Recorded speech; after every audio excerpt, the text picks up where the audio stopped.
ये अकाल मृत्यु प्रदान करने वाली बात है। जो हरणम च परश्वानाम बरदाराभिमर्शनम सुहृदश्च परित्यागस त्रयोदोषाक्षयावह।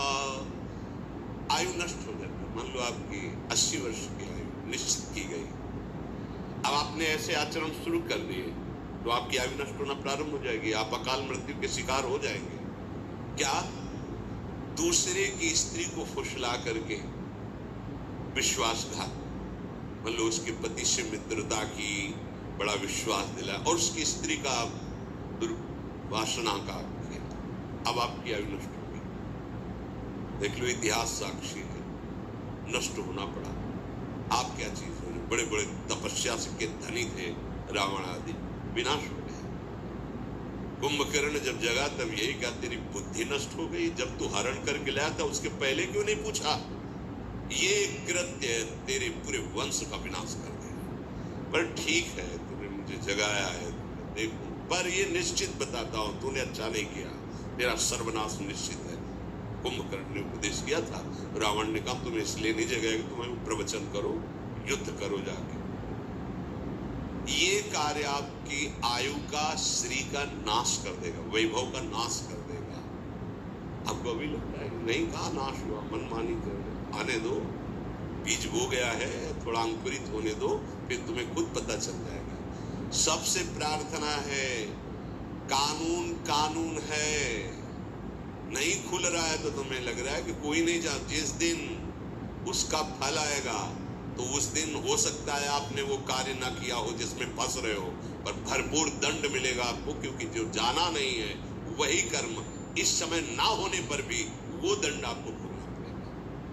ये बहुत ध्यान से, इसलिए रुक के बोल रहे हैं। विदुर जी महाराज साक्षात त्रिभुवन के न्यायाधीश हैं। धर्म, पापियों के लिए यम और धर्मात्माओं के लिए धर्म, यही त्रिभुवन का न्याय करते हैं। ये न्याय विभाग है, जैसे धन विभाग कुबेर जी, जल विभाग वरुण देव जी, वायु विभाग अग्नि विभाग, ऐसे ही ये न्याय विभाग है हमारे त्रिभुवन का। उसके अधिपति हैं धर्मराज स्वयं।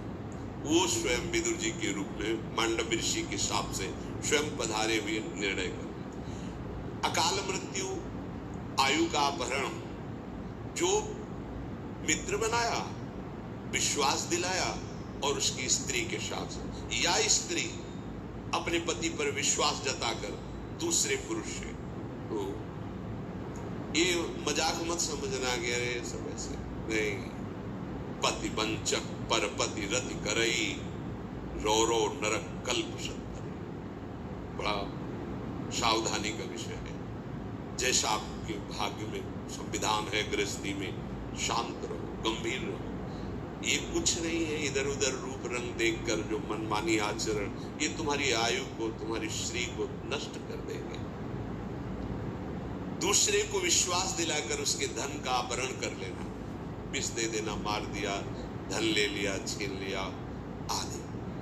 और संत जनों की अवहेलना करना, जो सुहृदस्य आपको अपने परिवार जैसा दुलार करते हैं, आपको अपनी आत्मा जैसा दुलार करते हैं, वो आपको जो उपदेश कर रहे हैं, आपको जो शासन कर रहे हैं, वो आपके मंगल के लिए, आप उनकी आज्ञा को उल्लंघन, अपमान, अवहेलना, आपकी आयु श्री सब नष्ट हो जाएगी। साधु अवज्ञा तुरंत भवानी, कर कल्याण अखिल के हानि। जो इन दोषों से युक्त होता है, अतिमानोतिवादश्च तथा त्यागो नराधिपो, क्रोधश्चात्म विदित्सा च मित्र द्रोहश्च तानिशत्, एत एवाशयस्तीक्ष्णा कृन्त्या युंश देहिनाम, एतानि मानवान् घृणन्ति न मृत्युर्भद्र मस्तुते।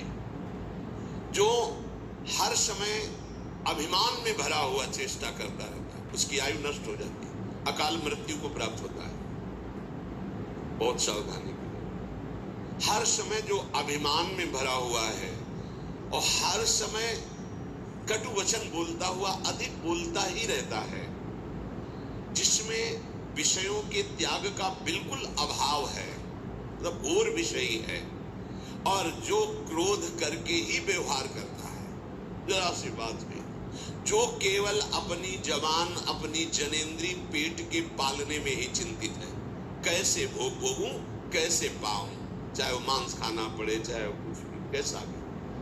और जो प्रिय शिक्षा देने वाले मित्रों से द्रोह करता है, तीखी तलवार जैसे अंगों को काट देती है, ऐसे ये आचरण उसकी आयु को छीण कर देते हैं और वो मृत्यु को प्राप्त हो जाता है, अकाल मृत्यु को प्राप्त हो जाता है। अत्यंत अभिमान में भरे रहना, बहुत गलत सलत वाणी से बोलते रहना, बिल्कुल विषयों के त्याग का अभाव, अर्थात घोर विषयी, घोर क्रोधी, जो जवान और जनेंद्री, रसेंद्री और जनेंद्री का ही लंपट है, जो उत्तम शिक्षा देने वाले मित्रों से द्रोह करता है, तो जैसे तीखी तलवार अंगों को काट देती है, ऐसे ये आचरण उसकी आयु को नष्ट कर देते हैं, वो अकाल मृत्यु को प्राप्त होता है। जो अपने ऊपर विश्वास जता करके विश्वस्तस्य येति यो दारान यस्यापि गुरुतल्पका, उसको मित्र बनाता है, बड़ा विश्वास दिलाता है और फिर उसकी स्त्री के साथ समागम करता है। वहां भी सारे में वर्णन, यहां भी वर्णन। और जो पूजनीय गुरु के समान, जैसे माता है, बहन है, बड़े भाई की पत्नी है, इस गुरु के समान पूजनीय, जो इनके साथ गलत कार्य करता है, इनकी आयु नष्ट हो जाती है, इनका बुद्धि नष्ट हो जाती है, इनका श्री वैभव नष्ट हो जाता है। बहुत ध्यान से सुनो, यही हमारी ऐसी गलतियां होती है जो हमारी बुद्धि को भ्रष्ट कर देती है, हमारे जीवन को नष्ट कर देती है। पहला, किसी से भी मित्रता करके ऐसी भावना मत करो कि उसके घर में जाकर विश्वासघात करो, उनकी पत्नी के साथ ऐसा। और जो आपकी पूज्या है, जैसे माँ है, बहन है, बेटी है, बड़े भाई की पत्नी, माता के समान मानेंगे, पूर्व में चरण छूते हैं, माँ के समान उसको समझते हैं, तो इनको गुरु तुल्य मानना। जैसे हम गुरु को आदर से देखते हैं, ऐसे बेटी के प्रति, बहन के प्रति, अपनी माता के प्रति, ऐसे बड़े भाई की पत्नी के प्रति हम ऐसे भाव, अगर ये इनके साथ गलत भाव, तो आपकी आयु नष्ट हो जाएगी, आपकी श्री कीर्ति नष्ट हो जाएगी। जो किसी के भी साथ नीच आचरण वाली स्त्रियां हैं, अर्थात जो अर्थ आदि के लिए अपने देह को बेचती, ऐसों के साथ उसकी आयु नष्ट हो जाती है, उसका श्री कीर्ति नष्ट हो जाती है। और जो ब्रह्म ऋषियों की प्रति अपराध कर देता है किसी भी तरह का, जैसे ऋषि मुरारी जी के चरित्र में आया कि राजा ने जब देखा बहुत संत सेवा हो रही, तो उन्होंने वहां अपना अधिकार जताना, नष्ट हो जाएगा। जो भागवत धर्म की सेवा में भागवत भाव को प्राप्त किए जन है, तो सारा वैभव उनके चरणों में लुटता है। यदि आप शासक होकर, बड़े अधिकारी होकर या आप बलवान होकर उसका अपहरण करते हैं, तो आपकी आयु नष्ट हो जाएगी, आपका श्री तेज पुण्य नष्ट हो जाएगा। जो किसी भी हम में आकर के ऐसे जनों से सेवा कार्य के लिए आज्ञा करता है, संत जनों से, जो ब्रह्म ऋषि जन है, भगवत आराधन परायण है, आप बलवान हैं, आप पदाधिकारी, आप ऐसा, और आप उनसे आज्ञा करते हैं, तो आपके सुकृत नष्ट हो जाएंगे, आपकी आयु नष्ट हो जाएगी।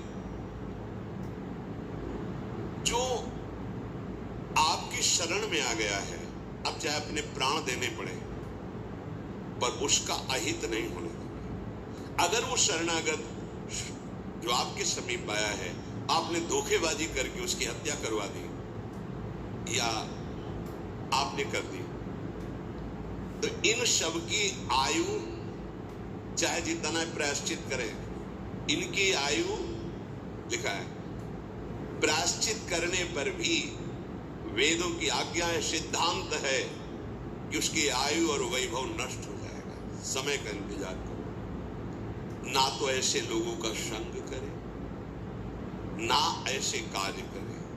बार बार सबसे प्रार्थना की है, शराब मत पिए। क्यों? क्योंकि ये दोष बहुत भयंकर प्रकट हो जाएगा। जब आप मदिरा के नशे में होंगे तो आपको ये नहीं दिखाई देगा कि सामने कौन है, न बोलने में, न क्रिया में, न चेष्टा में, न चिंतन में, क्योंकि उसका काम ही है बुद्धि को भ्रष्ट कर देना। इसीलिए मना करते हैं हाथ जोड़कर, न तुम्हारे स्वास्थ्य के लिए अच्छा है, न तुम्हारे परलोक के लिए अच्छा है, न समाज के लिए अच्छा है, किसी भी तरह से अच्छा नहीं। मदिरा पान करना, परिस्त्री गमन करना, अभिमान भरी चेष्टा करना, अधिक गाली आदि बोलते रहना और विषयों में खूब अनुराग रखना, अर्थात विषयों का त्यागी ना होना, हर समय क्रोध नाक में रखे रहना, अपने रसेंद्रीय और जनेंद्रीय के ही भोग का केवल चिंतन करना, मित्र द्रोह अर्थात अपने मित्र पर विश्वास दिलाकर उसकी स्त्री के साथ समागम करना, और जो गुरु के समान पूज्य हैं उनके साथ ऐसी वृत्ति रखना, जो शरीर को बेचते हैं अर्थात उनके साथ समागम करना, जो ब्रह्म ऋषियों की जीविका को नष्ट कर देना, जो संत महात्मा इनसे आदेश पूर्वक सेवा करवाना,